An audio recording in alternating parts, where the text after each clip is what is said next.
¿Cansado de los mismos temas aburridos? Bienvenidos a Enfoque TV, una nueva alternativa en televisión digital.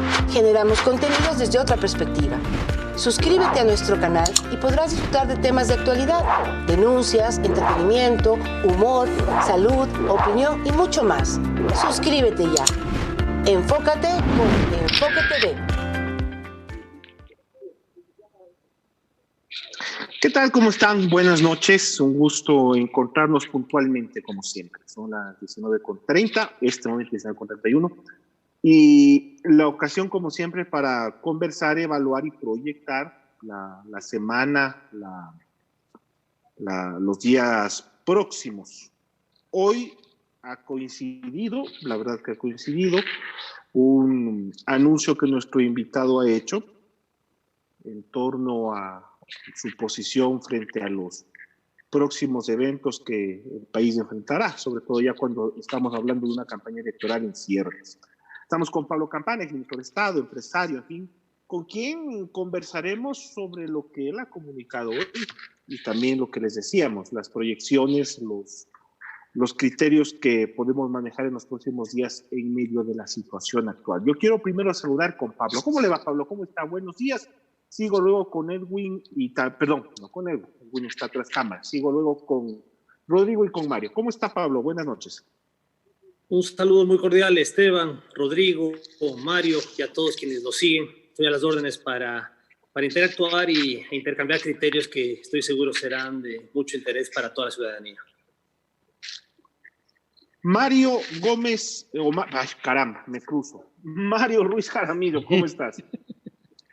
Bien, gracias con todo el panel. Es un honor para nosotros que esté Pablo, que es un gran empresario, un gran deportista, pero por sobre todas las cosas, una muy buena persona. Creo que estamos esta noche aquí, lo que nos compete esta noche es hablar sobre las posibles salidas de la crisis. Y para mí la salida de la crisis es la empresa como el motor de la economía, de esta y de todas las crisis.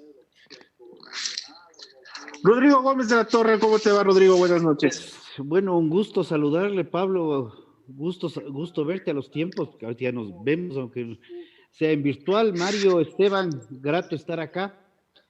Y bueno, creo que coincido plenamente con Mario. Yo creo que este es un momento, y se ha dicho varias veces que es el momento del sector privado, pero sí creo que es un momento en que hay que dejar de picarle y presionarle al sector privado. Y creo que el anuncio de Pablo es bastante interesante, sorpresivo para muchos, creo yo. Así que creo que, Pablo, tú tienes algo que comentarnos de última data.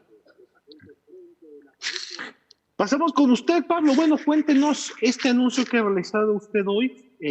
¿A qué viene a cuenta? Bueno, Esteban, en realidad fue hacer honor a la palabra. Pienso que en la vida el enemigo del ser humano es el ego, es la vanidad. Y el mejor amigo del ser humano son los timing que uno toma, el timing, los tiempos deben ser correctos.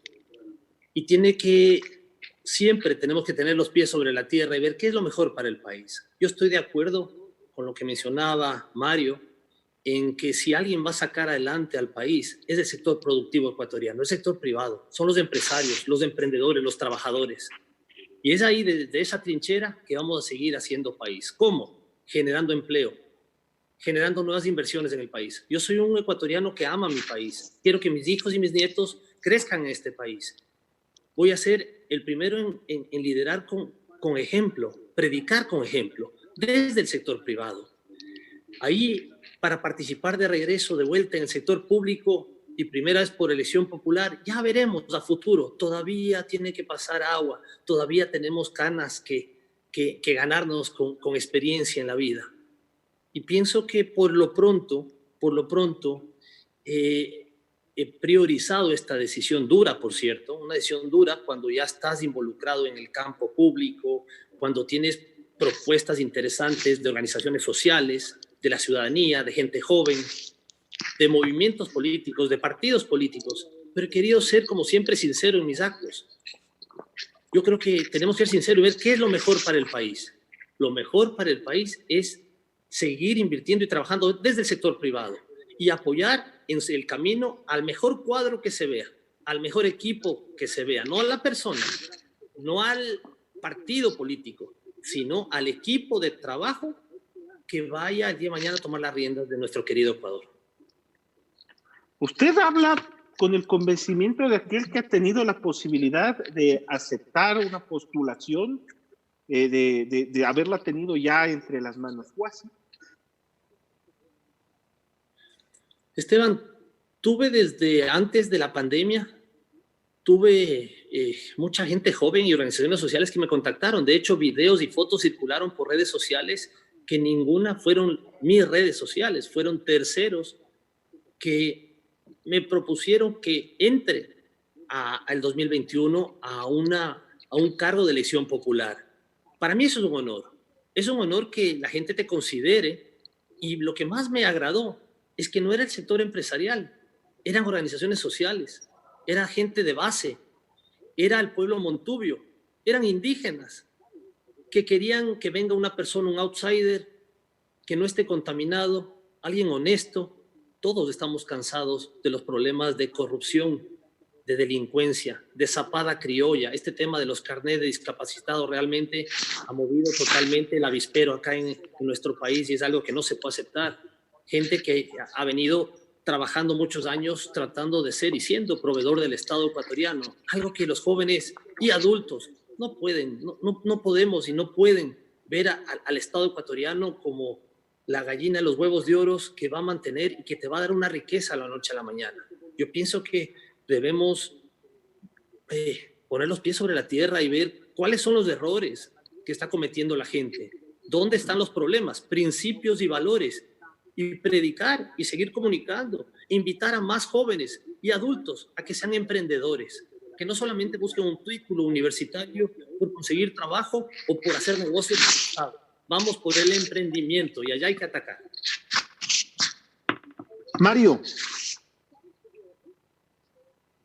Creo que cuando conversábamos en el panel, frente a la posibilidad que nos visites, Pablo, Rodrigo nos hablaba acerca de que podríamos tal vez mencionar en estos momentos la posibilidad de conversar sobre menos Estado, más empresa.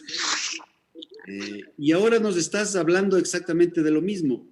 Y tengo dos curiosidades realmente. La primera curiosidad es, en este preciso momento, antes de que arranque toda la campaña electoral, que ya arrancará en un momento dentro de poco, ¿cuál es el cuadro más importante que tú le ves? ¿A qué cuadro le vas a apoyar en este momento? Mañana puede ser otro. Y la segunda pregunta, Pablo, es ¿cómo tú fijas las prioridades para salir de esta crisis desde la empresa privada? Bueno, es una excelente pregunta, Mario. Yo al momento no estoy y no voy a hacer tampoco campaña por ninguno de los candidatos. Hay que escuchar cuáles son sus propuestas, su plan de gobierno. Siempre he dicho, no soy político, nunca he sido político, si bien es cierto, estuve 2 años en la cartera del Ministerio de Comercio Exterior, Inversiones, Pesca y luego Producción también, que se unificó. Pero vamos a escuchar y todos los ecuatorianos tenemos que hacer una evaluación. ¿Cuál es la mejor propuesta? Menos populismo y más propuestas que sean en torno a reactivar el sector productivo ecuatoriano. Yo pienso que el país tiene desde el gobierno actual y el futuro gobierno del 2021, tiene que inyectar dólares en la economía, pero en los sectores productivos, principalmente el sector agropecuario, genera empleo directamente a 6 millones de ecuatorianos y nos alimenta a los 17 millones y medio de ecuatorianos. Otro sector importante que hay que inyectarle liquidez, el sector de la construcción, que genera mucha fuente de empleo, el sector comercial e industrial. Ahí tenemos un 82-83% de la fuente de empleo en el Ecuador. El sector productivo necesita que le inyecten liquidez. No tomar deuda para seguir pagando gasto corriente, no tomar deuda para que se nos siga yendo en un caño gigantesco, alrededor de 9.500 millones de dólares en pago de sueldos a más de 730.000 funcionarios públicos. Ese no es el camino. Las empresas, las instituciones, los países quiebran por falta de flujo, no por resultados negativos, sino por falta de flujo, no por pérdida solamente, sino por falta de flujo, y Ecuador tiene que tomar medidas estructurales muy fuertes, hacer cambios desde la misma Constitución, hacer reformas en el COIP, el Código Orgánico Integral Penal, en donde hay que hacer cambios, ajustes y tener sanciones mucho más fuertes a todos los sinvergüenzas que están haciendo corruptelas y peor en épocas de emergencia, en estado de excepción. Y también, definitivamente, enfrentar a la delincuencia que cada vez está más complicada en el Ecuador. Rodrigo. Pablo, tú has mencionado algo que obviamente me topa las fibras propias. Definitivamente estamos conscientes que más privado, menos Estado. Y básicamente a eso es lo que vamos, o deberíamos ir. Pero también tienes algo que Mario lo plantea, tienes muchas empresas que sueñan y su fundamento es hacer negocios con el Estado. El gobierno pasado fue un tema ya escandaloso en el cual el Estado fue prácticamente el principal contratante. Y paralelamente, cuando hablamos del sector agropecuario, yo creo que hay que verle lo que esto sí lo conversamos contigo y yo reconozco una de las reuniones que más, creo que es de las pocas cosas que yo aplaudí con muchísima fuerza en redes, en público y en privado, que fue una reunión que tuvo en tu momento de ministro de Producción y un nombre larguísimo que no me entra todavía, y el Ministerio de Agricultura, en el cual se sentaron y dijeron, tenemos que articular acciones público-públicas en función de lo que la demanda quiere. Porque al final del día podemos producir muchísimo, pero si no llegamos al consumidor final, nos pasa lo que nos pasa históricamente los últimos, ya no sé, 80, 100, 120 años. Y ahí es donde saliste tú, quedó pendiente una ley de fomento productivo 2, que así se llamaba, entró un recorte de ese proyecto donde se recortó, creo yo, lo fundamental para favorecer al sector privado y las cosas importantes como era la eliminación del ISD, en algún momento el impuesto a la salida de divisas. Yo decía, díganos cómo se va a eliminar. Si lo van a hacer a 100 años, no hay problema, pero hagamos un cronograma. Y quedó se eliminará en función de los requerimientos económicos, ni sé qué vaina. Ahí es donde termina en una pregunta que va concreta. Tú tenías compromisos de inversión muy importantes, varios miles de millones históricos en el Ecuador, que nunca terminaron de concretarse. ¿Qué pasa ahí? ¿Qué pasó ahí? Sí, Rodrigo, es una excelente pregunta. En el tiempo que estuve en el ministerio se firmaron contratos de inversión con empresas locales y multinacionales que operan en el Ecuador actualmente.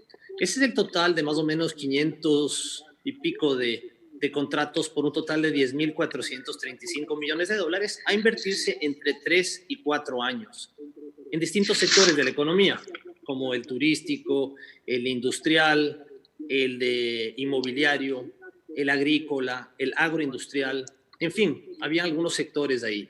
Adicionalmente a eso, yo también lo mencioné, que al Ecuador podían venir 15.000 millones de dólares de inversión extranjera en 5 años, a 3.000 millones por año. Si bien es cierto, los primeros contratos se firmaron con el Estado, esos 10.435 contratos de inversión, para básicamente asegurar que no haya cambios en materias legales y tributarios. ¿Qué pasó con la inversión extranjera? Del año 2017 a 2018 subimos de 600 millones de dólares a 1.400 millones de dólares. Importante el incremento, pero no suficiente. ¿Qué pasó? Cuando no hay ejecutoriedad, y esta palabra es clave, especialmente para toda la gente que nos sigue en el sector privado, emprendedores, tiene que haber ejecutoriedad, tanto en la empresa como en las instituciones públicas. En el gobierno, lamentablemente, no salieron licitaciones públicas en sectores como el de la energía, hidrocarburos, minería y transporte y obra pública. Esos son los 4 ministerios que realmente pueden atraer grandes inversiones a territorio ecuatoriano. ¿Por qué? El inversionista norteamericano, canadiense, japonés, chino, alemán, europeo en general, no está pensando de mañana, tarde y de noche, voy a invertir en el Ecuador, voy a invertir en el Ecuador. Nosotros tenemos que hacer algo para llamar la atención. ¿Cómo? Sacando procesos licitatorios, sacando adelante procesos transparentes, que el día de mañana digamos, a ver señores, aquí hay un campo, además del upstream, de explotación de petróleo, aquí hay un campo minero, aquí hay una hidroeléctrica, aquí hay un proyecto de energía renovable, aquí hay carreteras, para que vengan a participar. Pero no había esa ejecutoriedad. Ese fue uno de los traumas que me llevó el sector público en aquella época.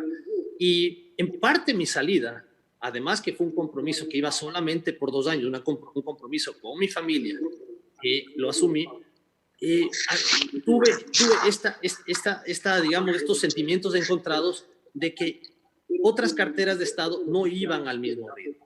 Ahora bien, Ecuador es un país rico, es un país que tiene hidrocarburos, minería, tiene 93% de su energía que viene de fuentes renovables, y eso es importante y bien visto desde el exterior. Infraestructura vial, economía dolarizada, agricultura, acuacultura y pesca.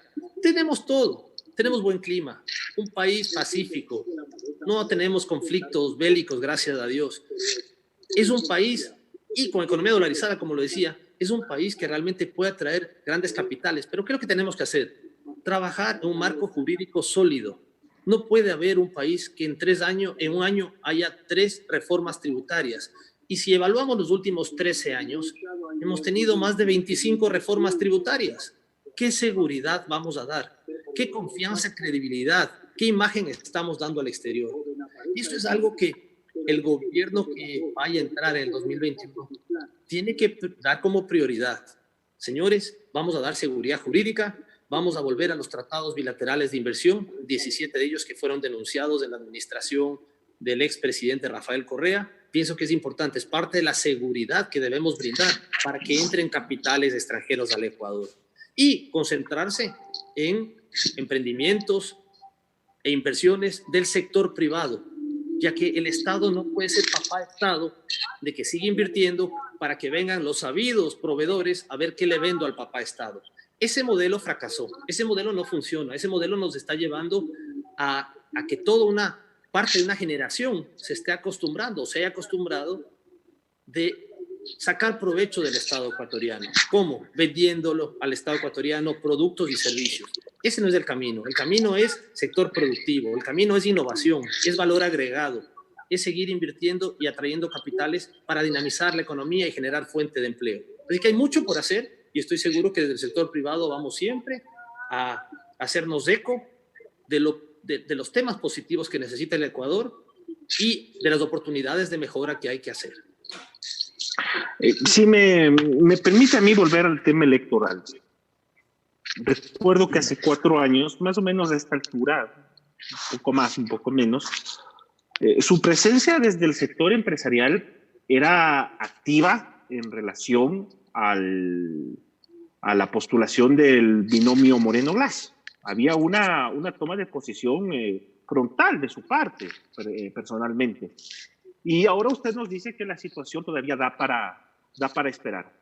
Si nos volvemos a esa época, ¿usted qué expectativas cree que se han cumplido a partir del resultado electoral de entonces, de su presencia en el gobierno, Pablo? Bueno, Esteban, como te decía, yo no soy político. En ningún momento mi interés ha sido hacer carrera política, sí servir al país desde la trinchera que me encuentre. En aquel entonces mi apoyo fue a Lenín Moreno porque lo conozco hace 28 años, desde hace mucho tiempo atrás. Lenín Moreno, el presidente Lenín Moreno, antes de su accidente, él jugaba tenis en Quito y lo conocía ya. Conozco a él y sabía en las conversaciones que había tenido los cambios importantes que quería hacer en el país. Entre ellos, fomento a la democracia, independencia de poderes y cambios que poco a poco se dieron. Sin embargo, veo que faltó mucho el tema enfoque en la producción y en la economía. Sí, se dedicó, me parece, desde mi humilde punto de vista, pienso que más el enfoque fue político, independencia de poderes, recuperar la democracia en el Ecuador, temas macro o marco importantes, pero faltó el tema económico y productivo. Todos sabíamos que habían que hacer cambios importantes, que esos cambios iban a necesitar respaldo en la Asamblea también, en la Asamblea. Y al principio se lograron cambios importantes, como la ley de Fomento Productivo 1. Recuerden ustedes lo que se hizo, que se amplió los beneficios del COPSI, no solamente a aquellas inversiones fuera de Quito y Guayaquil, sino se incluyó Quito y Guayaquil, hasta nuevas inversiones con 8 años de exoneración de impuestos, otras ciudades 10 años, otras 15 y hasta 20 años aquellas ciudades o cantones que están en el sector fronterizo, especialmente frontera norte. En fin, cosas interesantes se dieron. Yo pienso que no todo es malo en un gobierno. Inclusive en gobiernos anteriores no podemos catalogar que todo estuvo malo. Pueden haber cosas interesantes, cosas positivas. Lo que sí pienso que el Ecuador, pienso que el perfil del presidente que busca el Ecuador es un perfil administrador, es un perfil que sepa cómo hacer empresa, cómo generar empleo, cómo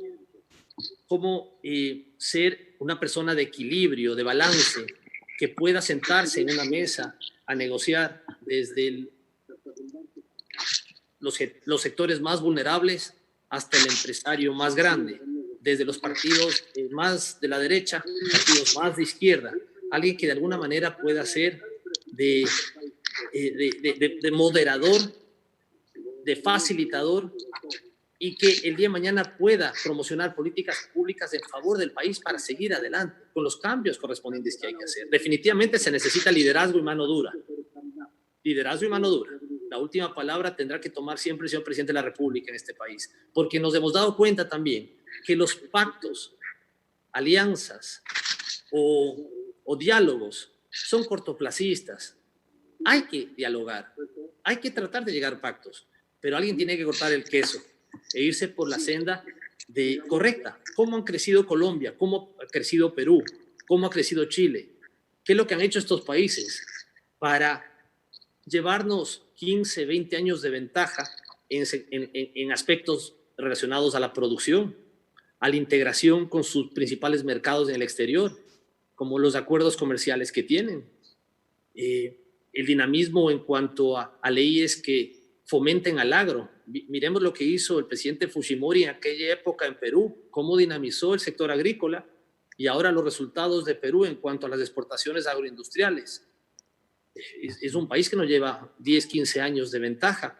Acá en Ecuador, yo decía, es un país rico. Ecuador tiene alrededor de 17 millones de hectáreas que podrían ser agrícolamente productivas, y solamente tenemos cultivadas alrededor de 4.600.000, perdón, el total de hectareaje de agricultura es 14 millones, y solamente tenemos 4.600.000 hectáreas cultivadas actualmente, cuando el potencial es 14 millones de hectáreas. Ahí hay un aspecto muy interesante que el nuevo gobierno tiene que focalizar. ¿Queremos fuente de empleo? Agricultura y construcción, turismo, comercio. Esos 4 sectores son altamente generadores de fuentes de empleo. No perdamos tiempo. El país es un país agrícola. ¿En qué parte nos perdimos en el pasado? Que tratamos de el cambio de la matriz productiva y quisimos ser hasta fabricantes de cohetes espaciales y satélites espaciales, algo que estamos lejos de ese tema. Yo pienso que hay que soñar y pensar en grande, pero hay que ser realista con cuál es el potencial de nuestro país y de nuestra gente también, para esa manera brindar mejores oportunidades a todos. Tengo varias preguntas que se me vienen, Pablo. Una de las principales preguntas es, al interior del gobierno, bueno, tú ya saliste hace un buen tiempo, ¿crees tú que el presidente tiene la última palabra? debería tener la última palabra y quisiera decirte que sí. Espero que eso responda a tu pregunta, mi estimado Mario.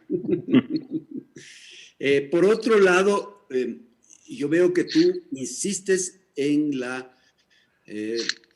inyectar capitales a ciertos sectores como la agricultura, como la construcción, y ahora tenemos el crédito Reactívate.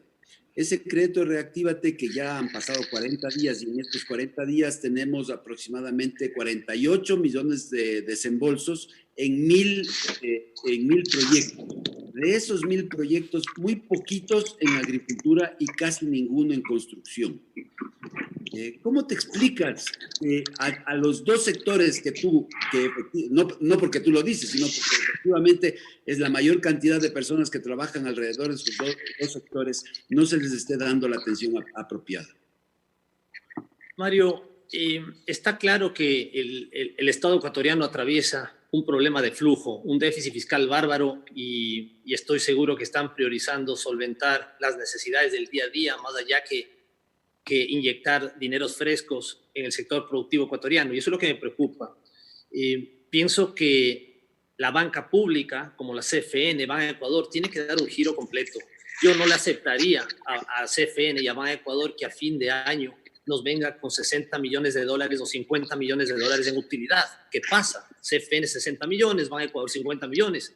Yo preferiría que esos millones los inserten en la economía bajando las tasas de interés y realmente teniendo bancas públicas de desarrollo, que no tenemos, o una banca Exim Bank de exportaciones y de importaciones para facilitar de alguna manera a los emprendedores y empresarios. Por otro lado, el gobierno tiene que salir a buscar crédito. No tengamos temor del crédito porque no hay crédito más costoso que el que uno no lo tiene y eso se habla también en las empresas. Hay que salir a buscar créditos. Los multilaterales me preocupa un poco que se hayan frenado ahorita porque ven un año preelectoral. Estamos vísperas de elecciones en pocos meses y obviamente me preocupa que el desembolso a los multilaterales se haya frenado. Por otro lado, China, nos guste o no nos guste, es una fuente de recursos para el Ecuador, es una fuente de crédito que espero que el Ministerio de Economía y Finanzas tenga una delegación en China, en algunos países en la Unión Europea y en Washington, tratando de buscar nuevos créditos al Ecuador, ya que el Ecuador lo que necesita es liquidez circulante, con un déficit que este año empezó alrededor de 3.600 millones de dólares. Actualmente se está hablando de casi 12.000 millones de dólares. Lo que necesita es liquidez, recursos y apretar el gasto pese a que tenga impactos sociales, políticos y económicos. Pero sí me preocupa las medidas que se han tomado de los 4.000 millones de reducción, ya que en la práctica no le estoy viendo resultados. En los 4.000 millones se hablaba alrededor de 1.500 millones en reperfilar la deuda externa y en renegociar la deuda externa. Los técnicos le llaman reperfilar para mover menos del avispero internacionalmente. Pero para eso tienes que sentarte con los tenedores de bono y llegar a un acuerdo. Para eso tienes que sentarte con los chinos y llegar a un acuerdo. A China se le debe como 5.500 millones de dólares. En fin, se necesita más proactividad. Y yo, sinceramente, no veo, a más de los multilaterales y los casi 2.000 millones de dólares que se está buscando en China, no veo otras fuentes de financiamiento que el gobierno esté buscando. Es muy importante que salgan a buscar más liquidez, no tengamos temor a la deuda en tanto y en cuanto esa deuda sea invertida en el sector productivo. Pero si es deuda para pagar el gasto corriente, ahí sí tengamos pánico, no temor, sino pánico, porque se te está yendo mucha liquidez por una cañería a un pozo sin fondo. Entonces, este tema del crédito del Reactívate, que bien mencionas, yo entiendo que el Banco del Pacífico ya está colocando ciertos dineros con recursos del Banco del Pacífico, pero que estaba a la espera de recibir transferencias del Ministerio de Economía y Finanzas que todavía no llegaban. Y eso hay que ser más eficiente con el uso de los recursos y colocar en el sector productivo. Todos queremos dinamizar la economía, generar empleo, pero necesitamos liquidez. Y por otro lado también hay un tema importante. El gobierno tiene que hacer su parte, el empresariado la suya. ¿Cuál? Repatriación de capitales. En la Ley de Fomento Productivo 2, o el proyecto de Ley de Fomento Productivo 2, que mencionaba Rodrigo, nosotros nos enfocábamos en dos leyes muy importantes. Eran 23 cuerpos legales que proponíamos que sean reformados y creados, pero dos eran importantísimos. Una, la Ley de Repatriación de Capitales. Ley de Repatriación de Capitales. En algunos países ha funcionado muy bien y en otros bien, pero ha ingresado dólares a la economía. Se dice que hay ecuatorianos que tienen en el exterior alrededor de 30.000 millones de dólares. Se dice, no hay pruebas de aquello.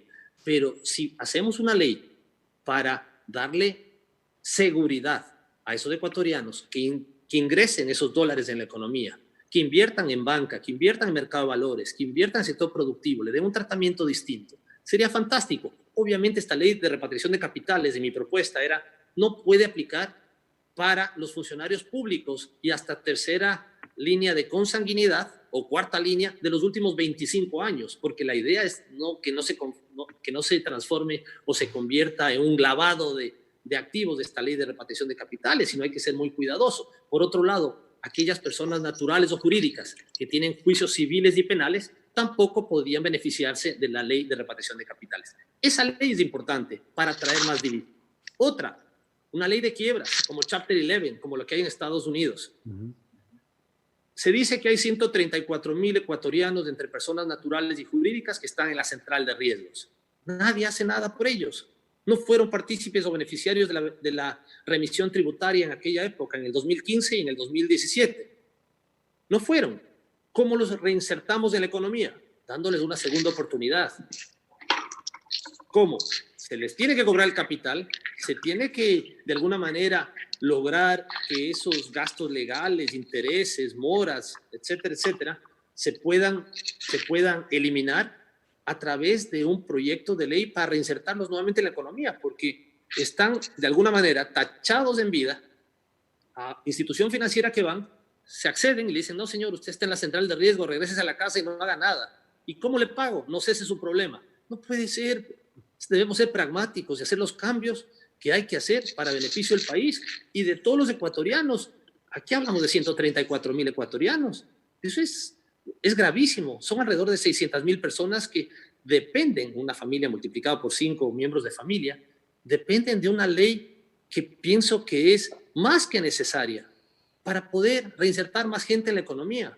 Más gente que se reinserta, más gente compra, más gente vende, más gente tributa. Al fin y al cabo, el nivel de tributos puede crecer también, pero debemos ser muy pragmáticos y eso ha faltado. Hay un tema que has mencionado y es interesante. Hablas de las reformas tributarias. Yo creo que el Ecuador necesita reglas claras, definitivamente, pero también necesita reglas claras y estables. Así es. Porque cuando hablamos de las reformas tributarias de la época de Rafael Vicente Correa Delgado, ya cuando hacemos un número y sacamos el promedio de reformas por año, creo que con las de Lenin, Voltaire, Moreno Garcés estamos ya superando el promedio de las reformas tributarias del gobierno pasado, que fue uno de los gobiernos más criticados por el tema tributario y las reformas. Y hay algo que yo quiero guardar, que tú lo has mencionado y lo que no has mencionado me gusta más. Tú has hablado de emprendedores, has hablado de productores, has hablado de empresarios. No estamos con los calificativos de micro, pequeño, mediano, grande, porque si es que es grande ya le ves feo, si es que es mediano hay que verle más o menos. Y yo creo que ese es uno de los grandes temas que hay que destrabar. Tenemos que comenzar a ver a los productores, a los empresarios, a los emprendedores, a los comerciantes, como eso, como son. Porque el momento que ponemos calificativos, comenzamos a crear ciertas expectativas que caen en otro tema que has mencionado, que ha sido gravísimo y que en estos paneles lo hemos tratado varias veces, el famoso populismo. Así es. ¿Y qué es peor que el populismo? Desde mi óptica, es un gobierno que entra sin ideas populistas, pero se topa con una sociedad clientelar que termina embaucándolo y convirtiéndolo en populista. Entonces, y el otro tema, Fujimori es altamente cuestionado por N casos de corrupción, pero la línea de crecimiento de Perú y la línea de proteccionismo de Perú, del proteccionismo estatal me refiero, llega a Fujimori y comienza a caer el proteccionismo estatal hasta lo que tenemos ahora, y vemos que la inversión extranjera crece y crece y crece. Y en diciembre, que todavía teníamos reuniones presenciales, una reunión con el municipio de Quito, nos pusieron una lámina que a mí en lo personal me golpeó, porque hablaban del Ecuador, inversión extranjera, 650 millones. Bien, pero cuando pones Perú, 7,000 millones, y ponías Colombia, 13,000 millones, ya no decías bien, sino ya decías, póngame nomás. Ahora hay estos stickers del WhatsApp y hay uno que tiene el balde en la cabeza. Entonces nos pone el balde porque es realmente preocupante. Pero, ¿cómo empoderar al sector privado para que, y ahí viene la parte difícil, para que deje de ser clientelar? Tendrá que ser una decisión desde gobierno en que nos diga, señores cholitos, lo siento en el alma, pero el Estado hasta aquí llega. Licitaciones tienen que ser abiertas y públicas. Y no quiero dejar de mencionar algo. Tú, Mario, has mencionado el tema Te Reactívate Ecuador. Vimos que aquí está al 5%, en Perú está al 0,5%. Aquí está el 5,0 para que queden los mismos números. Pero resulta que el crédito no fluye. Desde uno de los centros agrícolas, parte de la Cámara de Agricultura, el Centro Agrícola de Ambato, precisamente se le ha hecho una carta abierta al presidente, la cual debo anotar que no ha tenido respuesta en más de 8 días, y la han recibido los ministros, en la cual le dicen, díganos si va a dar o no va a dar, porque ese es el otro tema. Si tiene la plata, ofrezca, pero no comencemos con el cuento de yo te ofrezco y busca quien te dé, porque en ese caso lo único que conseguimos es más bien apagar el ímpetu que tiene naturalmente el sector privado para desarrollarse y crecer. ¿Por qué este tipo de cosas? Tú estuviste 2 años en este gobierno, pudimos tratar algunos temas. ¿Por qué eso se da? ¿Por qué no hay políticas articuladas público-públicas antes de meterse con lo privado? Público-público. ¿Y por qué anuncios que no llevan a nada? Rodrigo, lamentablemente hay que decir las cosas como son. Cuando hay discursos políticos, hay discursos populistas, hay discursos que están pensando en mantener el poder, y más aún cuando calculan que si vienen elecciones, lamentablemente no avanzamos. Pero volvamos a un tema que mencionaste, Rodrigo, me parece muy interesante. El sector productivo, el sector privado ecuatoriano, yo lo llamo siempre empresarios y emprendedores. Porque cuando hablo solo empresarios, parecería que los empresarios son solamente los gigantescos. Los emprendedores son desde los pequeñitos. No, ahí no hace falta diferenciar de medianos, pequeños, pequeñitos, artesanos, de economía popular y solidaria, gran empresarios, sino en empresarios y emprendedores enfrasco todo. El 90% de la mano de obra, el fuente de empleo en el Ecuador, está siendo generado por el sector productivo, el sector privado. Fíjate, el 80% de ese 90% son empresas pequeñas y medianas, como ejemplo, una cevichería, una picantería, una pollería, una cafetería, una peluquería. Ellos generan. Entonces, cuando hablamos del sector productivo, el sector privado, no es solamente la gran empresa. ¿Y a qué quiero llegar con esto? El sector productivo ecuatoriano, el sector privado ecuatoriano necesita reformas importantes para ser competitivo. Uno de ellos es una reforma al Código de Trabajo, Código Laboral. Eso no significa perjudicar al trabajador. Antes de la pandemia, habían 38.5% de 8.300.000 ecuatorianos. De 8.300.000, que son los ecuatorianos económicamente activos, solo el 38.5% tenía empleo digno. Pero ¿qué pasaba con el 61.5% restante? Estaban 6 puntos en el desempleo y la diferencia en el subempleo. Ese 61.5%, algo hay que hacer por ellos. ¿Qué pasa ahora? Luego, post-pandemia, a la fecha hay 210.000 empleos dignos que se han desafiliado del Seguro Social. Despidos. 250 hasta el día viernes. 250, ha crecido aún más. Y con una proyección de llegar a los 400.000. Quiere decir que ese 38.5% probablemente va a bajar a un 33% de ecuatorianos que tengan empleo digno aproximadamente. Y la diferencia, el desempleo y en el subempleo. Tenemos que ser pragmáticos una vez más y hablar con los líderes sindicales y explicarles, señores, esto no puede seguir así. Esto está sirviendo solamente hoy a 2.900.000 ecuatorianos. ¿Qué pasa con la diferencia? Hay que crear un modelo que pueda, llámale dinamismo, que flexibilice, que pueda ser contratado por horas, que tenga beneficios sociales, que aporte al Instituto Ecuatoriano de Seguridad Social para recuperar ese Instituto Ecuatoriano de Seguridad Social en el tiempo, que está con muchos problemas por malas decisiones y compromisos que lo han sacado dinero y que no es sostenible en el tiempo. Hay que hacer cambios importantes, pero para eso se necesita ser pragmático y, otra vez, ejecutor, tomar decisiones.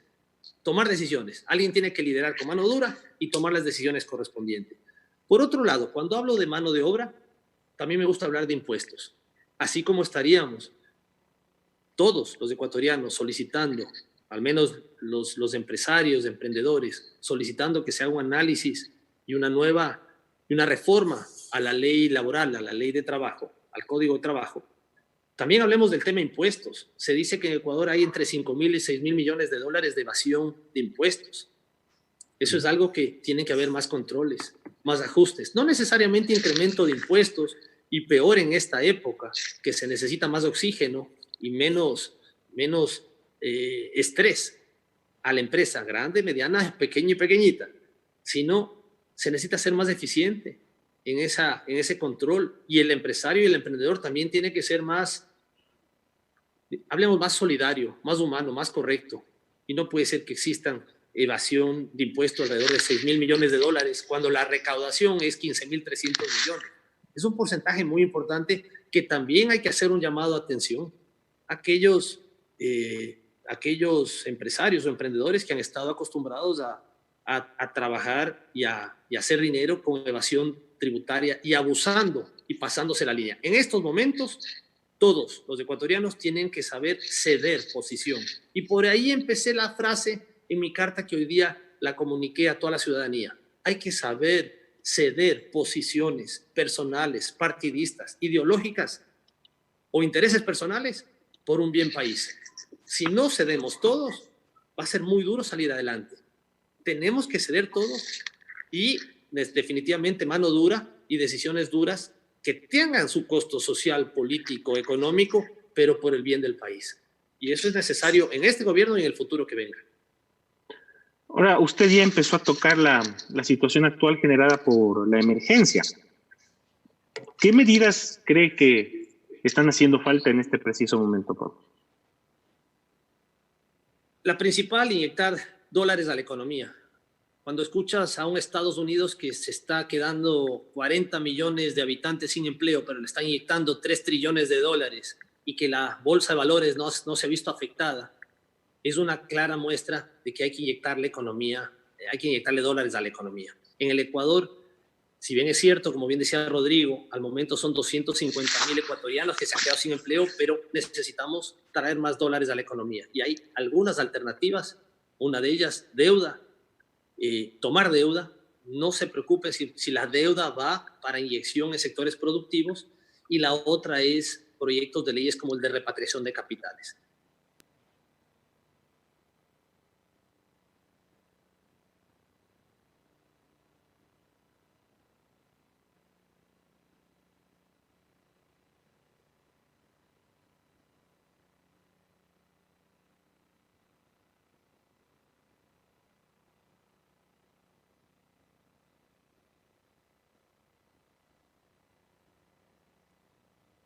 Inminente, creo que es urgente, es reformar el COIP, el Código Orgánico Integral Penal. ¿A qué me refiero con esto?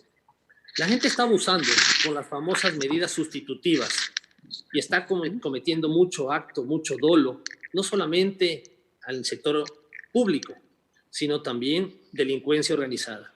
Yo pienso que esas medidas sustitutivas hay que eliminarlas, y eso es algo que tiene que ir por la Asamblea Nacional. Por otro lado, el tema de extinción de dominio. Extinción de dominio, inmediatamente le caes al sinvergüenza y no esperas a que pase el debido proceso, años de años, para recuperar activos y bienes que deberían estar en manos del Estado. Extinción de dominio es muy importante. Otro tema, pienso que ahora llegó el momento también de proteger y corregir los problemas que están viviendo muchos jueces, llamémosle problemas, referente a amenazas y referente a propuestas indecentes. Así como en Colombia existieron los jueces sin rostro, acá también debería haber jueces sin rostro, para que nadie sepa quién está atrás de un caso, para que no sean vulnerables los jueces. Jueces son padres de familia, los jueces son seres humanos.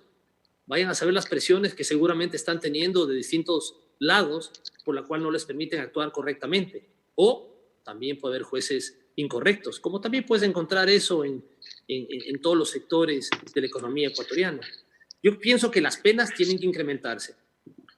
Inclusive en épocas de estado de excepción, estado de emergencia, las penas tienen que duplicarse, tienen que ser mucho más fuertes. Y con estas medidas que te comento, a ver si alguien se atreve a meterle mano o a vivir del Estado con sobreprecios en fundas para difuntos, en medicinas, en mascarillas. No, es terrible lo que se ha visto. Pero eso es un tema de principios y valores que tenemos que empezar corrigiéndolas, no solamente desde la escuela, sino también con sanciones drásticas. Alguna vez alguien me dijo, no puede ser tan drástico por el hacinamiento que hay en las cárceles. Pues señores, hagan más cárceles.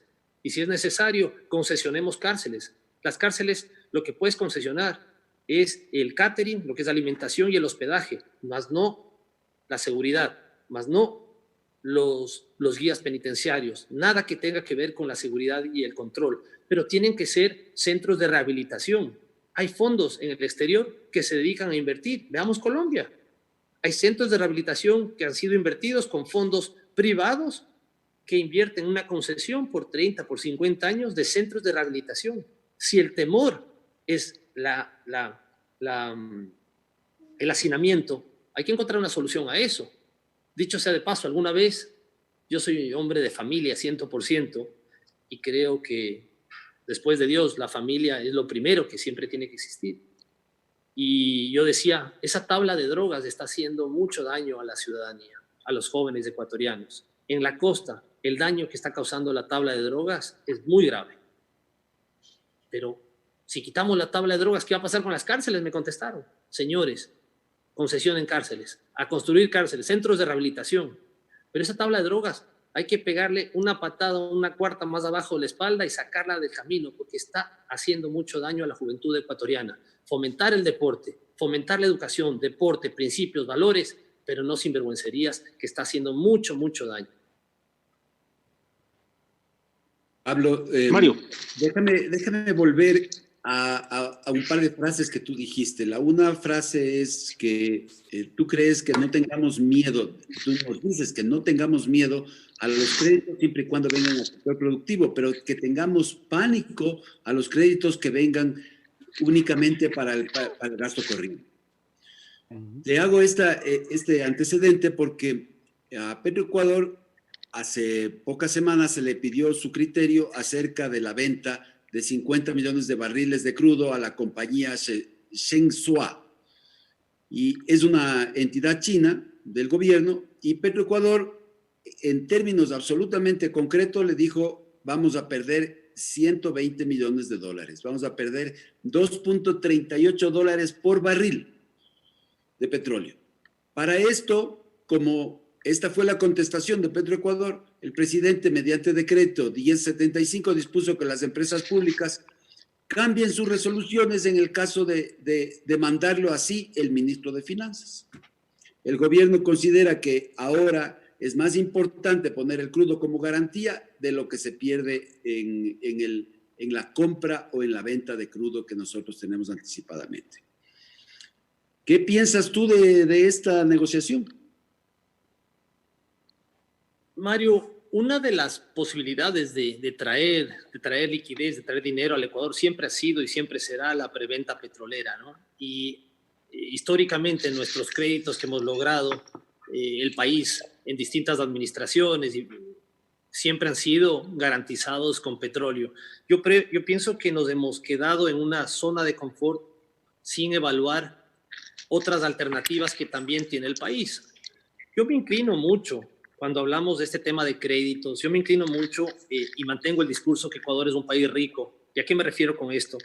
Nosotros como ecuatorianos deberíamos proponer la creación de un fondo soberano en donde no solamente ingresen las petroleras, sino mucha empresa pública y hacerla eficiente, con un manejo inclusive, con un directorio que sea mixto del sector público y sector privado. Hay activos del Estado como las famosas hidroeléctricas, Mazar, Molino, Sopladora, Coca-Cola Sinclair. Solo en esas 4 hidroeléctricas tenemos 4.400 millones de dólares. 4.400 millones de dólares.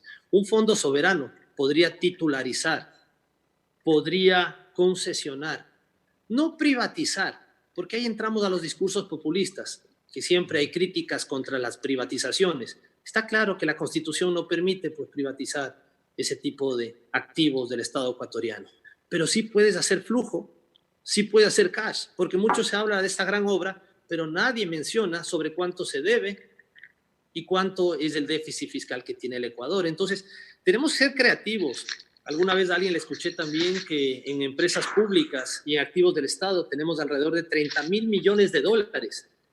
Me encantaría hacer una evaluación, esos 30.000 millones de dólares, en qué activos está. Seguramente ahí está la CNT, está el Banco del Pacífico, está Sopladora, valorada en 830 millones de dólares, está el muelle de Monteverde, están las antenas de CNT, está Petroecuador, está Petroamazonas. Y no digo vender, pero sí digo tratar de ver una alternativa, inclusive que sirva como garantía ante futuros créditos, no solamente el petróleo, ojo con eso, donde hay flujos futuros puedes traer a valor presente y titularizar ese bien, así sea con 100 cabezas de ganado que rindan flujos futuros, leche, tú puedes titularizar esos flujos y tener anticipado eso que ahorita el Ecuador necesita. Pero eso es pensando fuera de la caja, como se dice, no solamente siguiendo en el típico modelo de vamos los créditos contra barriles de petróleo, porque en eso hemos acostumbrado a nuestros prestamistas internacionales. Pero este fondo soberano es viable, pero para eso se necesita ¿qué? Mano dura, liderazgo.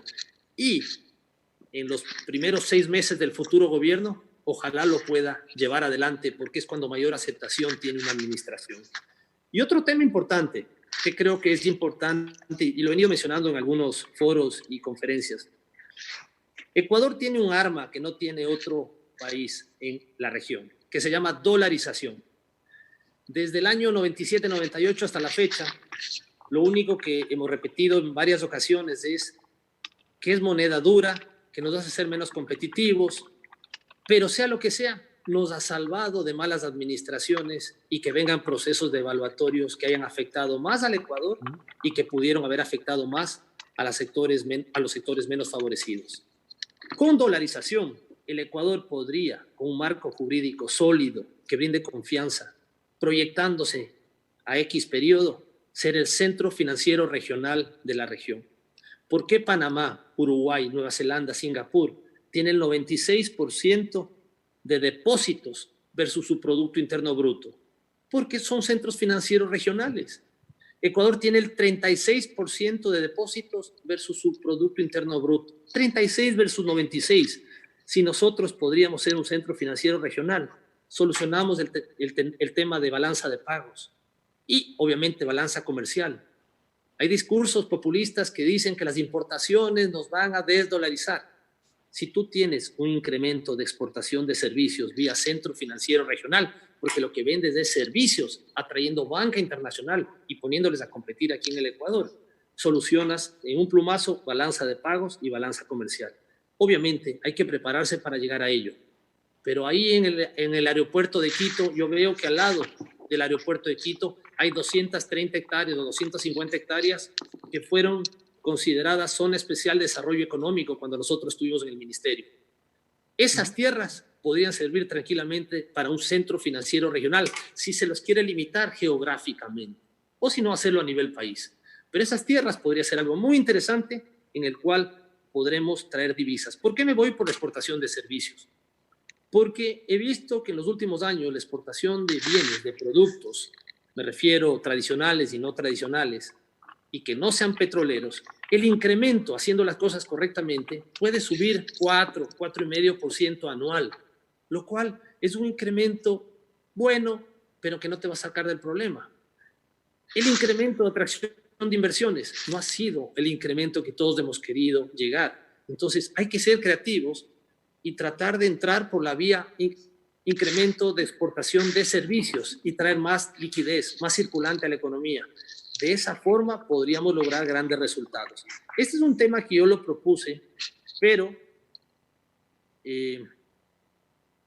como les decía en un inicio, cuando falta ejecutoriedad y nos llenamos de política y de mesas chicas y de buró políticos y de opiniones ideológicos, se empantanan los proyectos que pueden ser interesantes para la administración de un país. Este es un tema que lo he escuchado inclusive algunos candidatos o precandidatos a la presidencia de la República, el tema Centro Financiero Regional, y que bien asesorado, la administración entrante podría lograr resultados importantes en el mediano plazo. Perdone que altere un poquito el orden de las preguntas porque no va a pasar, Rodrigo, pero creo que es pertinente. ¿Usted se fue por las mesas chicas o por esa promesa que le hizo a su familia, Pablo? No, yo me fui por la promesa, soy mandarina, y me fui por la promesa que hice a mi mujer y a mis hijos. 2 años sector público, y la verdad, esos 2 años fue un trabajo 24/7, no me arrepiento en absoluto, pero sí fue un compromiso con la familia. Ahora, con respecto a mesas chicas, buró políticos, eso es normal en todo círculo de poder, tanto en el sector público como en el privado. Yo trabajé en Novis 15 años y medio, en el consorcio Novis, y el círculo de poder que vi en el sector público algún día lo vi en el sector privado. Eso es normal en todos los gobiernos. Siempre hay un grupo de profesionales en cualquier sector que van a tratar de estar más cerca del accionista o del empresario o del político o del presidente o del alcalde. Lamentablemente, círculos de poder siempre van a haber. Lo que uno tiene que ser es hábil para saber driblar y llegar con resultados. Y en mi época, que yo sepa, no tuve problema con ningún ministro, más allá de los ritmos que quería llevar yo, eran ritmos más de ejecutor, más de empresario, más de hacer que las cosas sucedan, más de trabajar con sentido de urgencia. Eso sí quise hacer. Lamentablemente, el sector público, los ritmos no dependen de un ministro, sino dependen desde arriba, ¿no? Tiene que haber un fuerte llamado de atención, por no decir una palabra que no la puedo lanzar ahorita. Rodrigo. A veces un buen carajo es necesario desde algún punto. Cosas que a uno se le salen nomás. Pero... Rodrigo, a ver, ¿un carajazo con C o con P? Podemos ponerle carajazo con C, con P y con una buena cuarta bajo la espalda. Eso.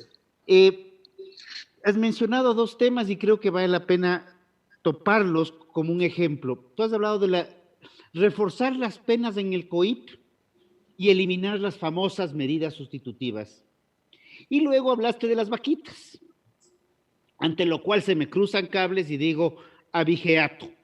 Las penas de abigeato, inclusive me tocó exponer en la asamblea y decirles, señores, por favor, tenemos que entender que la vaca no es un bien cuantificable en el valor cárnico o en el valor de ese momento, sino es un activo productivo que está permanentemente produciendo. Entonces, cuando te roban una vaca, te están robando tu activo productivo, te están robando tu ingreso futuro, además de tu bien patrimonial de ese momento. Y cuando vemos las penas, son un desastre. Y topamos con las famosas medidas sustitutivas. Entonces, el delincuente, y perdón que yo no me cuadra el tema de presunto. El delincuente es capturado en flagrancia.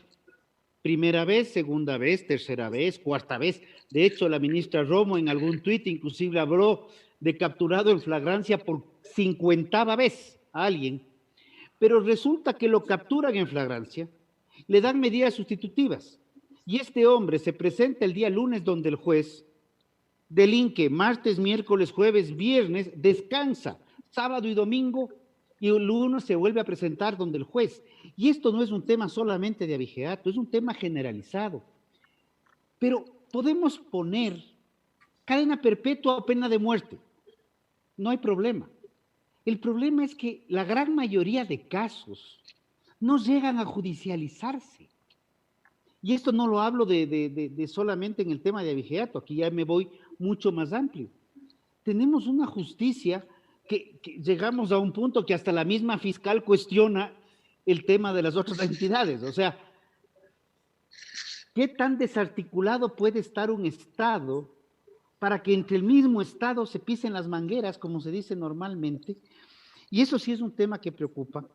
Y algo que no tiene sentido de lo que se ha dicho aquí es, y sabemos que está pasando, que estamos sacando deuda para pagar gasto corriente, y yo creo que eso no es permitido, y estamos sacando deuda a través de recursos naturales no renovables, que tampoco es permitido para gasto corriente.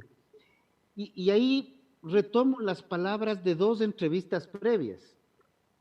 ¿Acaso no necesitamos, bueno, unos dicen que hay que botarle al tacho de la basura, otros una reforma estructural a este documento que se aprobó en el 2008, un documento hecho a la medida para manejarse, no sé si con mano dura o con prepotencia, porque son 2 cosas distintas, pero tenemos una constitución que permite hacer cualquier cosa al presidente y ya no es un tema de mano dura, de trabajar con firmeza. Tal vez la palabra mano dura mucha gente la entiende como dictadura, pero yo creo que sí se requiere evidenciar que hay alguien que toma decisiones en el gobierno sin esperar que el Pepe Grillo le hable por la oreja derecha y el otro le hable por la oreja izquierda y luego le convenzan, verá que esto es más populista que lo otro, y si pierde 3 votos o si pierde... Y ahí es donde llegamos a un punto en el cual vamos a la deriva como hoja al viento en un mar tormentoso. ¿Qué opinas ahí? Porque sí me preocupa esto. Definitivamente, el abigeato preocupa. Tú sabes muy bien que el sector ganadero, el sector de acuacultura, el sector pesquero, están desarmados. Los únicos que están armados son los delincuentes. Yo pienso que debemos volver al permiso de uso de armas, bien regulado, bien controlado, porque no deja de ser un factor disuasivo también para que se puedan proteger los ganaderos, los agricultores, los camaroneros, los pescadores, porque aquí todos tienen armas. Yo te digo una cosa, hace 2 semanas y media me asaltaron a mí, a un cuñado y a un compañero de trabajo a las 3 de la tarde en una de las principales avenidas de Guayaquil, con pistola en el pecho. Puse la denuncia en la fiscalía, etcétera, etcétera. Pasé un muy mal momento hace 2 semanas y media. Fue terrible lo que pasamos, pero uno pone la denuncia y eso queda ya en manos de no sé quién y lamentablemente hasta el día de hoy no ha sido apresado esa persona. Se sabe el nombre, el apellido, pero todavía no se lo logra dar con él, lamentablemente.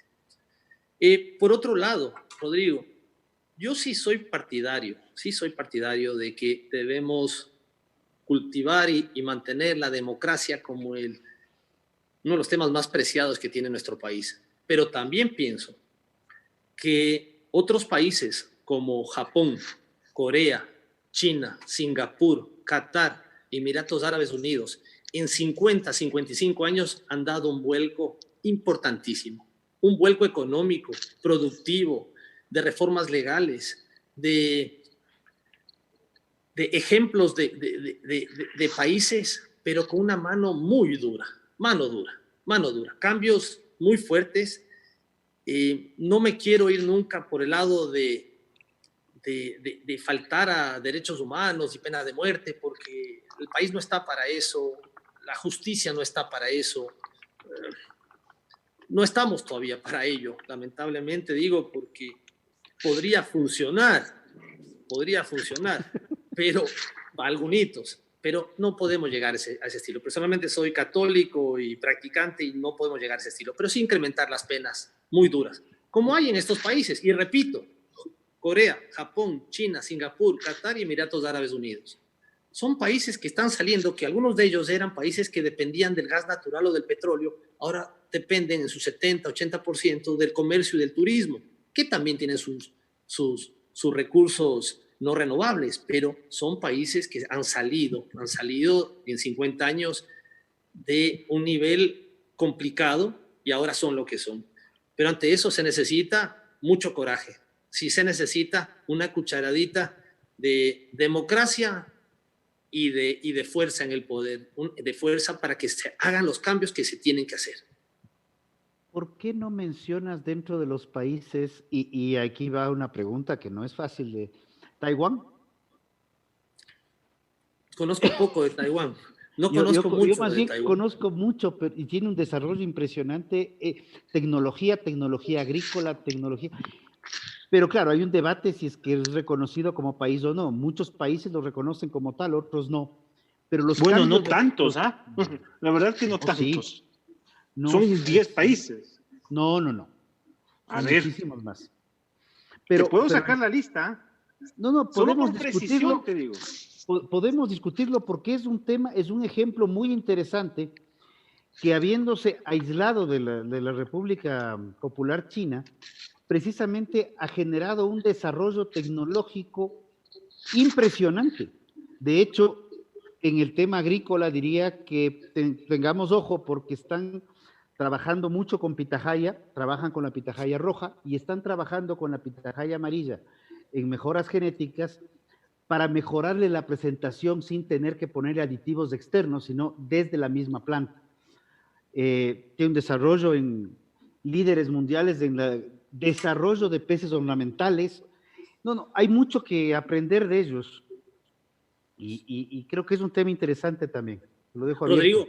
Rodrigo, permíteme comentarles algo que creo que es importante. El tema Taiwán, hasta el año pasado, aquí en Latinoamérica, Panamá y Paraguay eran países que trabajaban directamente con Taiwán, hasta un año y medio atrás.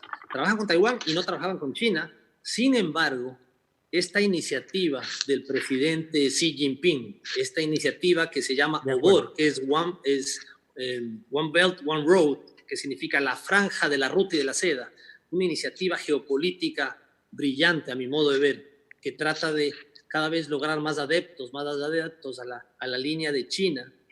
Y yo digo que es una debt trap, es una trampa a través de deuda que poco a poco van logrando más adeptos en África, en países latinoamericanos, en países de Oriente y Medio Oriente, no en Europa y no sucede en Norteamérica.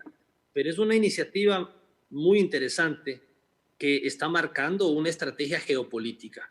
Y hoy, volviendo al tema de Ecuador tiene dos alternativas. Una, seguir trabajando con su principal socio comercial, como es Estados Unidos, con los multilaterales, a créditos mucho más blandos, o la otra alternativa es China. Personalmente pienso que hay que buscar siempre equilibrios, balances, tener buenas relaciones con estas dos potencias mundiales y poder lograr incrementar nuestras exportaciones, atraer inversiones de dichos países, atraer más cooperación internacional, cooperación en temas relacionados de la seguridad nacional, en aduanas. Yo creo que en aduanas necesitamos apoyo urgente de cooperación internacional en los sistemas aduaneros para combatir también con la delincuencia de evasión de impuestos.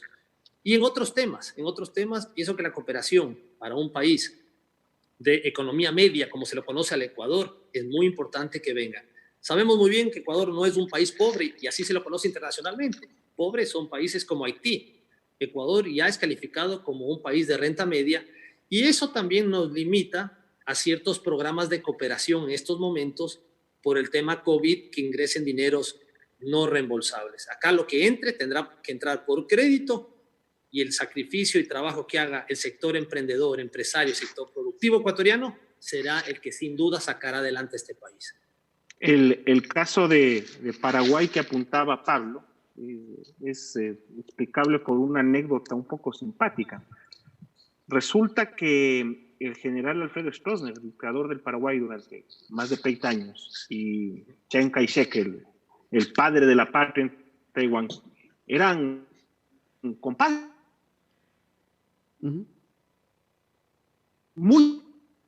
Tenían una que más allá de la de jefe de Estado. Eran una de las personas muy cercanas. De hecho, una de las avenidas principales de Asunción es la avenida General Chiang Kai-shek.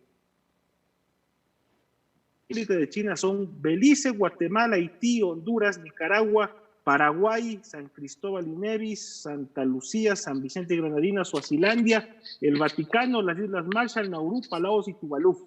Son países pequeños, países inexpresivos, pero lo que sí no está en discusión es el modelo de desarrollo y el modelo de crecimiento que ha tenido este país, ¿no? Que ha sido sostenido y que ha manejado una política de crecimiento interno que ha quedado expresada en esta crisis, ¿no? Rodrigo. Sí, no, me parece, o sea, he tenido la invitación del gobierno taiwanés un par de veces. El gobierno se maneja como con elecciones y presidencia propia.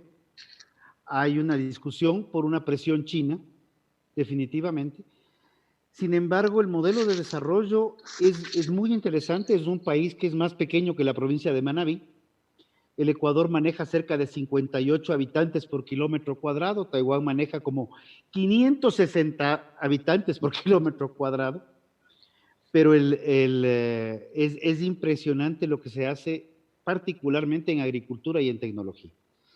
No, pero hay el tema. Tú ahorita acabas de, no sé si la palabra es declinar una propuesta sobre la presidencia, pero tú estás con la fundación Pablo Campana, fundación, estás de CEO. ¿Por qué CEO? No entiendo, porque es Chairman of Board. O sea, nos gusta ahora nombres rimbombantes y hoy día pasaban justamente un video de hablamos dificilísimo para que no nos entiendan. Pero ¿cómo va el tema de la fundación y cómo desde el sector privado podemos atraer confianza cuando tenemos un gobierno que nos cambia las reglas del juego cada que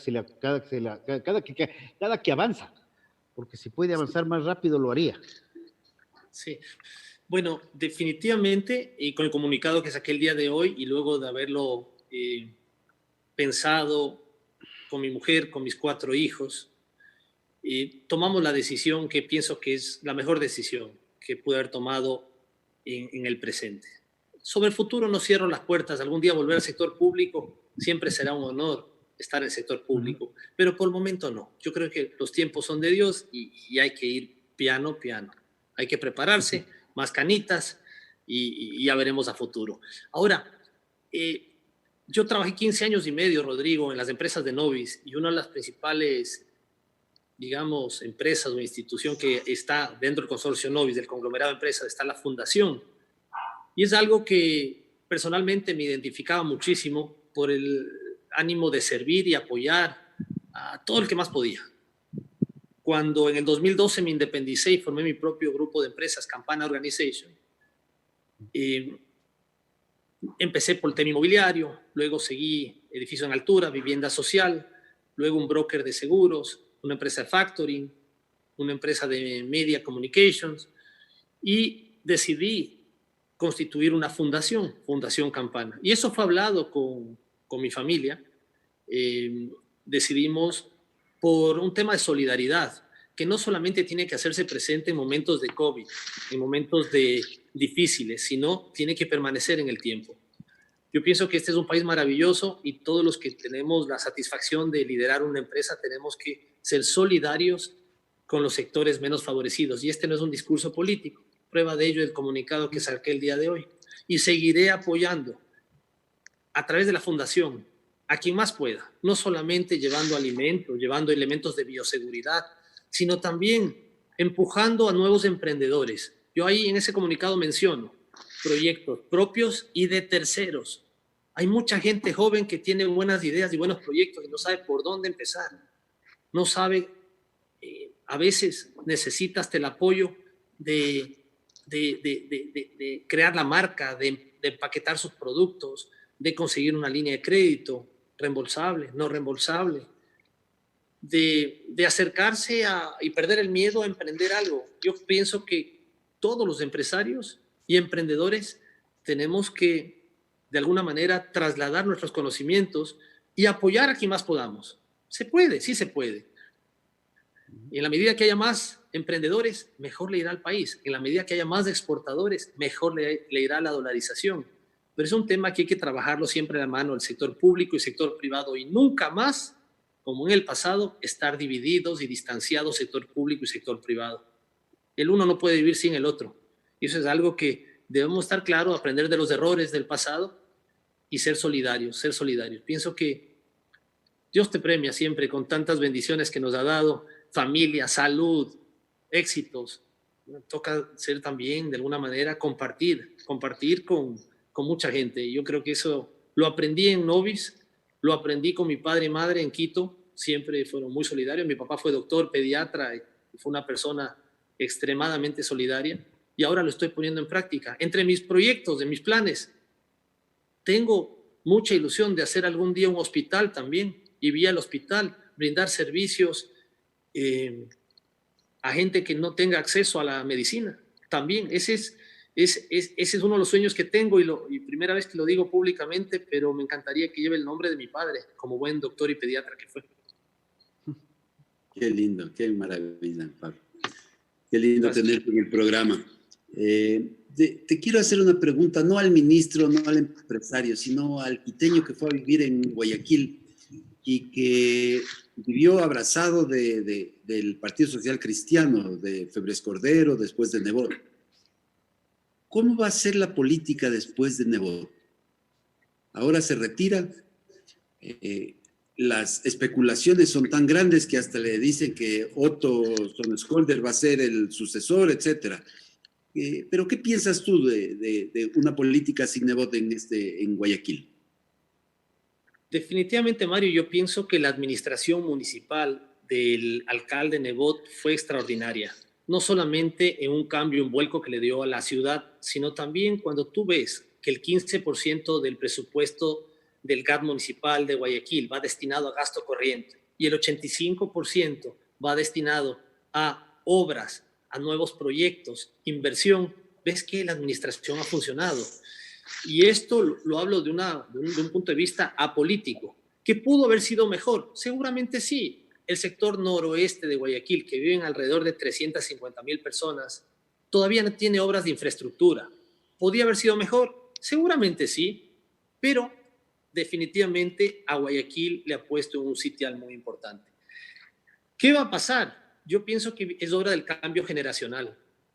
Cambio generacional, gente joven que poco a poco se vaya preparando y tomar riendas de algunos cargos en el sector público. Y no solamente de las municipalidades, sino también el día de mañana, prefecturas, también gobierno nacional. Pienso que el fenómeno Bukele en El Salvador está latiendo en distintos países de la región.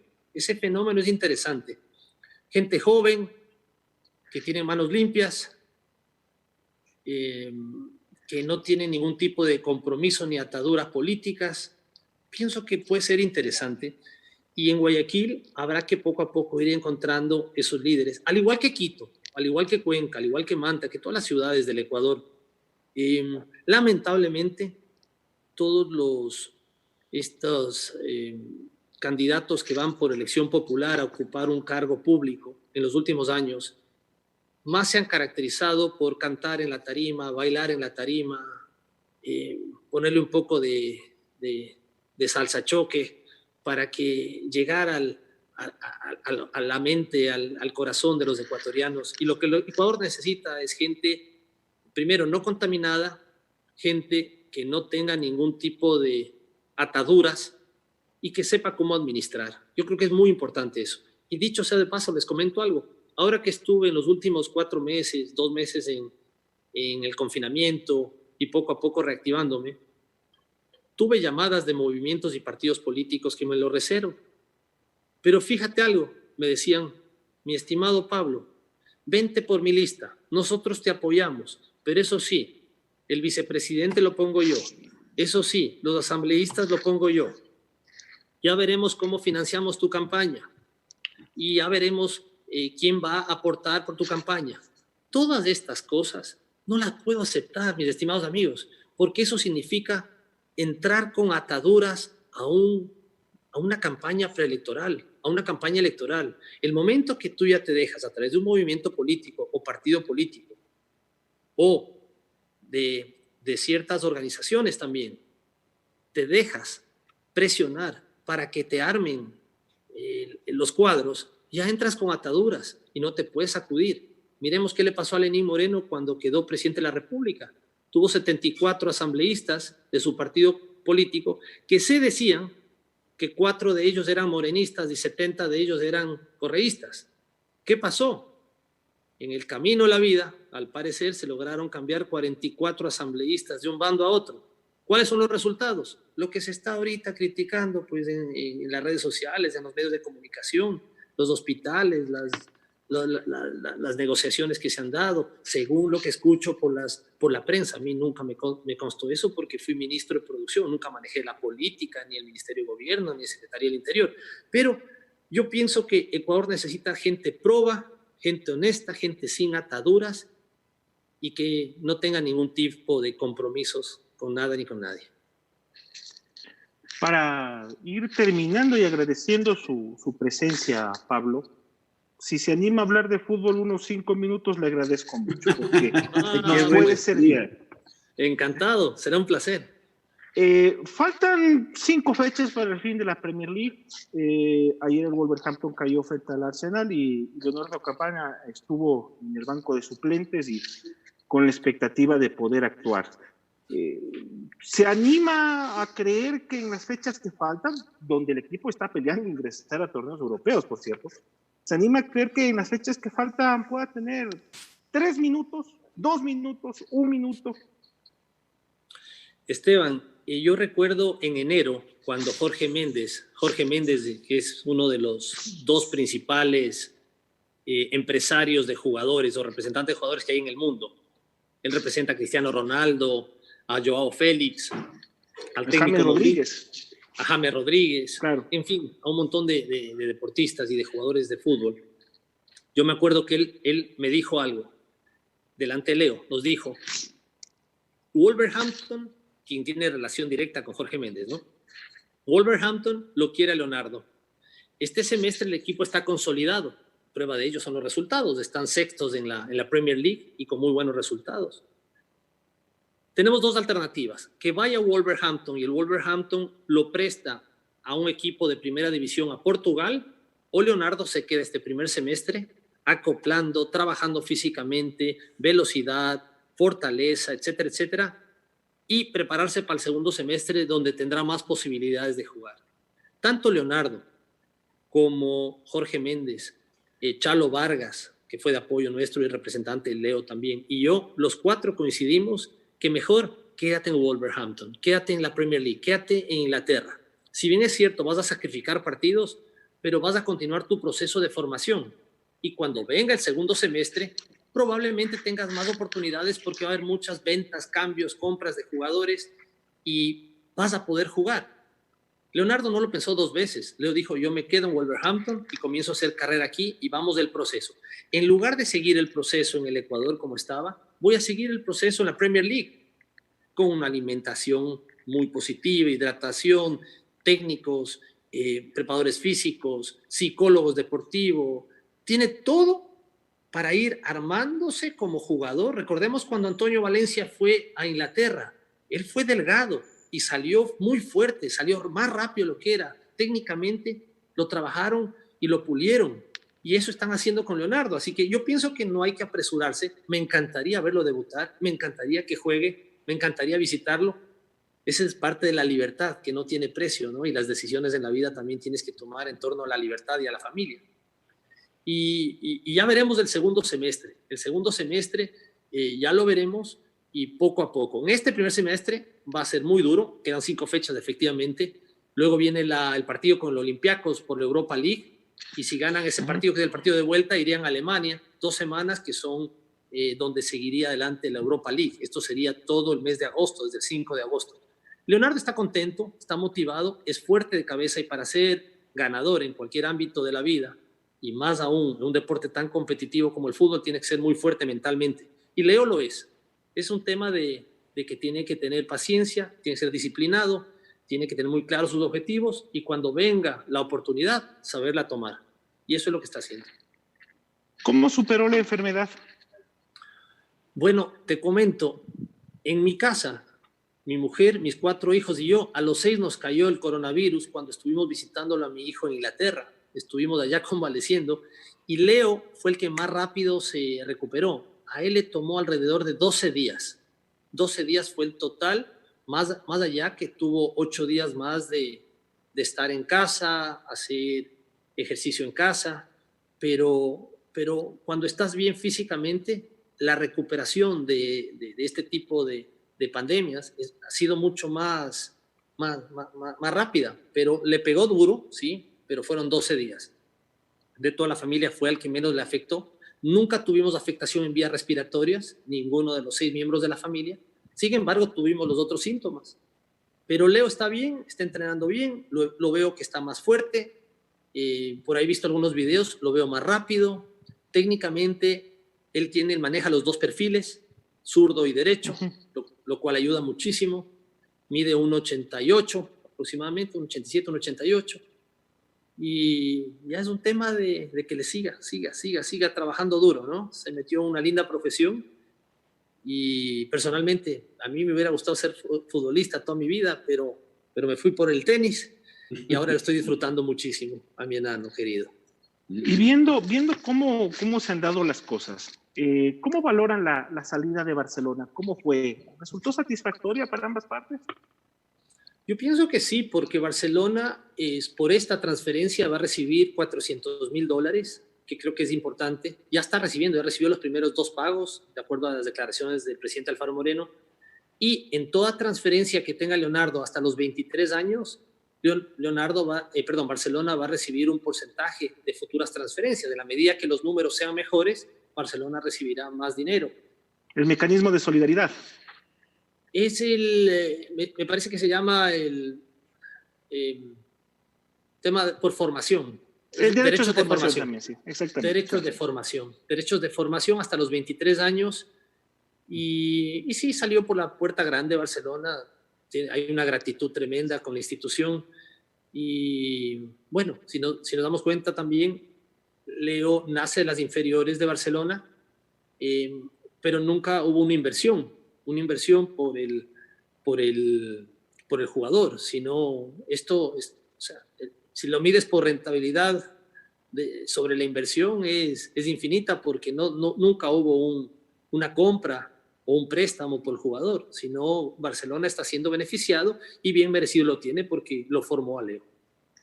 ¿Ustedes entonces cómo vieron el hecho de que la directiva anterior haya preferido dejar la situación para que se resuelva de esta forma y Barcelona no tomar las medidas necesarias para poder hacer uso del derecho que tenía? Perdón, repíteme la pregunta que no te escuché bien.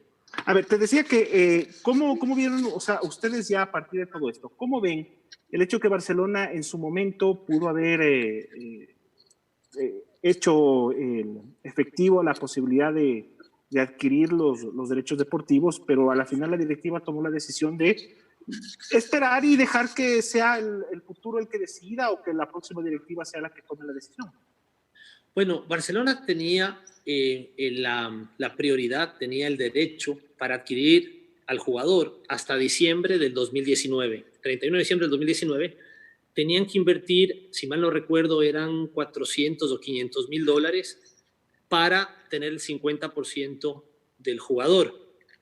Barcelona no, por obvias razones de conocimiento público, no tenía la disponibilidad de recursos por todos los problemas que han heredado la administración actual y decidió no hacer la compra y en enero Leo quedó libre. Cuando Leo queda libre, obviamente estos $400,000 que coincide el monto, esto es una coincidencia, le ingresan a Barcelona por concepto de derechos de formación. De ahí, cuando un club quiere comprar los derechos del jugador, también tiene que negociar con el jugador en cuanto a sueldos, primas, bonificaciones, premios, etcétera, etcétera. Y Barcelona, por el tipo de institución que es, generalmente se va por jugadores maduros, probados. Para un número 9 le gusta traer desde el exterior, como Alves, por ejemplo, como en su momento otros jugadores que vienen del exterior en esa posición. Nahuel Pan, en fin. Nahuel Pan, no siempre se van por gente joven, porque es un club que tiene mucha presión, no solamente la prensa deportiva, sino de la hinchada. Entonces es difícil que un equipo como Barcelona proyecte que el jugador va a ser una estrella en 4 años. No, Barcelona quiere para allá. Y ese es uno de los problemas, porque de esa forma es difícil trabajar y darle oportunidad a sus jugadores canteranos. ¿Y esa presión le estaba afectando? Yo pienso que a Leo lo que le estaba afectando es que no tenía tantos minutos como esperaba. Fíjate, el 2019, Leonardo, si mal no recuerdo, Leonardo metió 4 goles, 6 goles, no recuerdo, pero me acuerdo que sacamos los minutos. Estos 4, no recuerdo ahorita bien, se me perdí en números, pero estos 4 o 6 goles, si sumabas todos los minutos que había jugado, solo llegaba a 6 partidos completos. Eso quería decir que pasaba más comiendo banca que en la cancha. Insisto, los técnicos de la institución se iban más por jugadores fogueados, con más experiencia. Entonces, una de las conversaciones que tuve con Leo es, tú puedes seguir en Barcelona o en un equipo acá en el fútbol nacional, o puedes cruzar fronteras, prepararte en el exterior, pulirte lo que hay que pulir, que al principio, si acá no eres titular, allá no vas a ser titular tampoco, pero vas a seguir un proceso y en el camino vas a encontrar tu camino. Sin duda alguna, como ex deportista y como padre Leo, veo en él que tiene mucha aptitud y actitud, con P y con C, aptitud y actitud para ser un gran futbolista. Pero preferimos que salga al exterior a foguearse, a seguir su proceso y que triunfe afuera. En el camino veremos si tiene que venir o tiene que irse afuera. Como padre, igual mi esposa, madre de Leonardo, es duro desprenderse de un hijo a los 19 años que vaya afuera, porque no es que va a estudiar la universidad 4 años. Si Leonardo triunfa en el exterior, estaríamos hablando que se queda afuera 15 años, 16 años. Ya es su vida profesional, porque la idea es que triunfe en el fútbol europeo y se quede por allá muchísimos años. Es dura la decisión, pero por otro lado nos sentimos orgullosos, felices de ver lo que está haciendo, lo que está haciendo, y que tiene un talento, tiene un don, desde chiquito lo tuvo. Él es goleador y tiene que encontrar su espacio, su posición, y cuando le den esos minutos saberla invocar. Ahora, cuando llegó lo hizo al equipo sub-23, pero el paso al primer plantel fue rápido. ¿Cómo se operó eso? Bueno, él acá, recordemos que quedaron campeones sudamericanos en la sub-20 representando al Ecuador, en Chile. De ahí clasificaron al Mundial de Polonia, sacaron medalla de bronce, primera vez en la historia que sacábamos una medalla de bronce en un campeonato mundial de fútbol. Después tuvo convocatorias de la sub-23 y por ahí en 2 o 3 partidos amistosos de la selección mayores. En ese momento el técnico me parece que era... Con el Bolillo. Célico. El Bolillo mayor, y Célico. Claro, los dos, exactamente. Bolillo y Célico, tiene razón. Tiene razón. Y Bolillo llevó a 2, 3 jugadores de la sub-20 y Profe Célico llevó como a 5 o 6 jugadores de la sub-20. Entre ellos fue Leonardo. Jugó algunos minutos en estos partidos amistosos y, según lo que me decía Leonardo, fue una experiencia espectacular. Vestir la camiseta de mayores de la selección mayor, la camiseta, la bandera nacional en la selección mayor es un sentimiento único, me decía. No se compara con la sub-20, por ejemplo, pero todo tiene que llegar en su momento. Lo que hablamos al inicio de la entrevista, el mejor amigo, el mejor aliado a un ser humano es el timing, las cosas en su momento. Si bien es cierto, los tiempos son de Dios, soy muy católico y lo he dicho varias veces, pero no hay que acelerar los procesos. Obviamente me dirán, pero hay jugadores de 18, 19 años que ya están en el Barcelona de España, ya están por acá. Hay excepciones en la regla en donde no podemos generalizar que todos van a actuar de la misma manera. Yo creo que Leo tiene que seguir su proceso, tiene que seguir su camino y en su momento demostrarlo en el campo de juego, donde le Y toca. ahora, en la familia, en la intimidad, ustedes han hablado de lo que pasó en el Mundial Sub-20 anterior, donde Leonardo llegó como una gran expectativa, no solamente para la selección, sino para el torneo, por su condición de goleador sudamericano.